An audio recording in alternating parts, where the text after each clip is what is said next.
I'm Martyn Thomas. I'm a software engineer by trade, and I've got involved with FREng through the Royal Academy of Engineering. I'm a fellow of the Royal Academy of Engineering and a member of their Engineering Policy Committee. I got involved with FREng first on the Projectionist, which was based on a report that the Royal Academy had done on privacy and surveillance and the dilemmas that came out of widespread CCTV and things like that.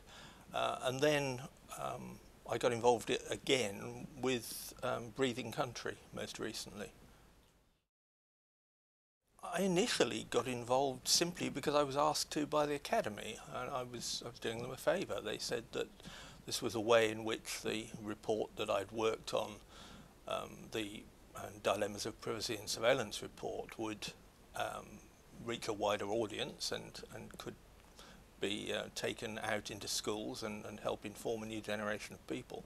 And so I came along to FREng really not knowing what to expect. I was asked to come along as an expert to help brief the playwrights in producing the first draft script that they were going to produce. And of course I came in through the door and experienced a dramatic culture shock coming from an engineering background and walking straight into an arts organisation. And the first thing that happened was I found myself in a room full of school students and then involved in some activities to break down the barriers, charging around the floor doing strange things with large groups of people I didn't know, most of them less than half my age. All of them probably much less than half my age. And it was quite a daunting experience because it's not the relationship that you normally expect to have when you go into somewhere as in quotes, an expert. And I found it completely engaging, actually. It worked brilliantly. It broke down the barriers. It made it much easier for me to talk at the right level to be engaging with the students. It made it ever so much easier, I'm sure, for them to ask questions. By the time we actually got round to presenting technical material, to really talking about the meat of the report and the issues that it raised, it was as if we were a group of people who'd known each other for a long time rather than 3/4 of an hour or whatever it had been. Yes, the first report that the first program that I got involved with, the Projectionist, the issues were really about the dilemmas that are thrown up as a result of things like surveillance. The fact that it's so easy to track people on the internet, through CCTV, through everywhere you go, you leave electronic fingerprints that anybody can follow around and find out where you've been and what you're doing.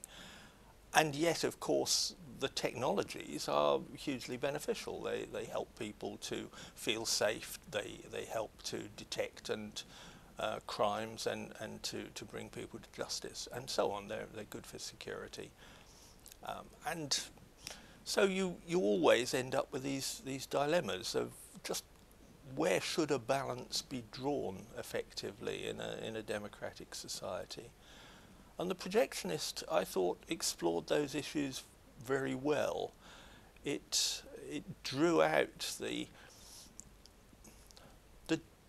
way in which people could make mistakes by having photographs posted on their Facebook page, not realising that once they're there you can never get rid of them. People will take copies, the internet never forgets.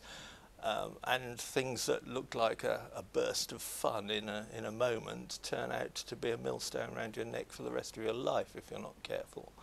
And so it was an important subject to get across to school students, and it was quite interesting actually to see how their attitudes changed from the beginning of the afternoon when they were asked to rate themselves on a value chain of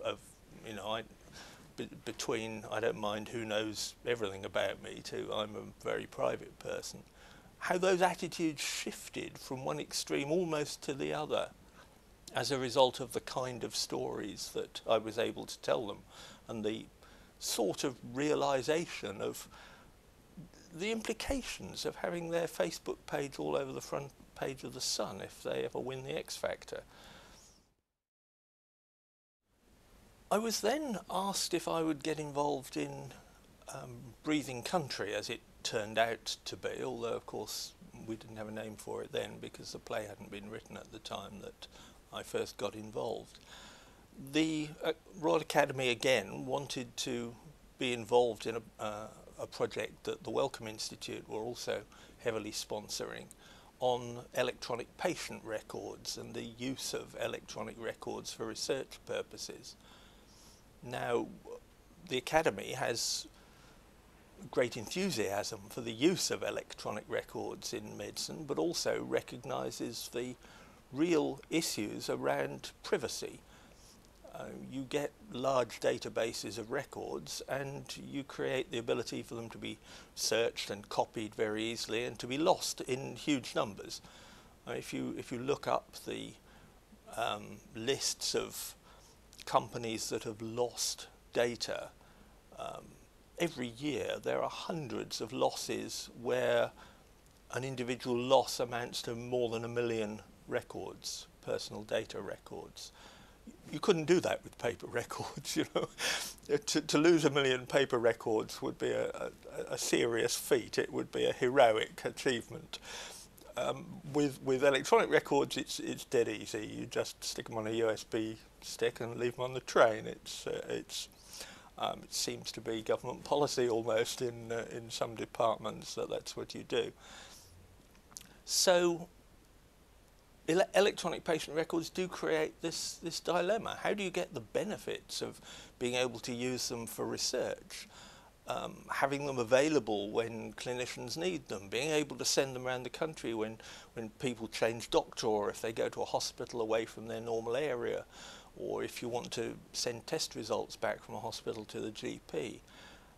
Lots of benefits, but how do you do that whilst maintaining the privacy of what is, or can be, very sensitive information?